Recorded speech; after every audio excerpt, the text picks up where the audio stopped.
Good afternoon, everybody. I am doing my MCOM Insights early this week because we have this fun new ABAD disclosure rule. So I wanted to make sure and get this out to everybody since that is going into effect tomorrow. So I'm going to go ahead and share my screen with you. I know you guys have seen this ABAD a million times before, but just so we're all abundantly clear what we're talking about, here's our ABAD that is required now to be an exhibit in your contracts. It is only for you and your clients. The other parties do not have to sign this document. So here is where you're going to put your client's information. The property, if it's a listing, just put in the listing information if your client is the seller. If it's a buyer, y'all leave this empty. And then whenever you get them under contract with a property, you can put the property address here, and then you can have that uploaded with it being under contract, and keep the original one with blank. So let's say that a property gets terminated, then you can just put in the new address. So just with buyers, get it signed with your BBA and just leave this blank. The date, printing their name, their signatures, and then yours as well on this second page. So again, this is only for you and your client, not for everybody in the contract. So much like a legal description will be an exhibit in a contract, but not all parties sign it. That's perfectly fine, just you and your client.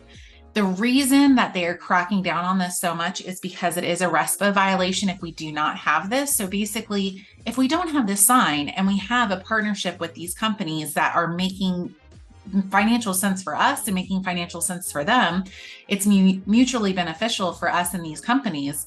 But if we don't tell the public and our consumers and clients that these agreements with these companies come with money, then we are facing all kinds of fines and violations with RESPA, in that it looks like a kickback, it looks like a bribe, it looks like all kinds of bad things, which it's not, as long as we have this signed acknowledging that we've told you we have a financially beneficiary, like a mutually beneficial arrangement with these companies, and that there is money exchanged with these companies. So without telling our clients that, we are in violation, we get fined, and we just have to acknowledge that there's a business relationship there. If your clients absolutely 100% refuse to sign this document, you can write that on the document and still upload it.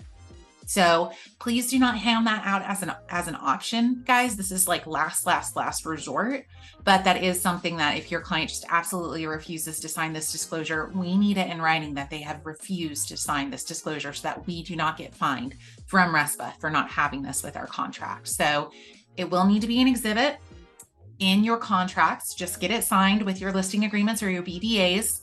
If you have a listing, put it in with your seller's property disclosure and your community association disclosure. Just put it in there as part of the disclosures that become part of the contract to make your life easier.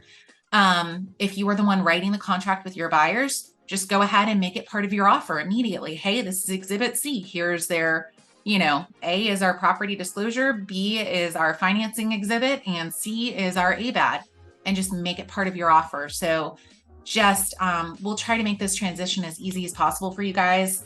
I know no one likes an extra disclosure, so I'm really sorry that we're having to make it part as an exhibit.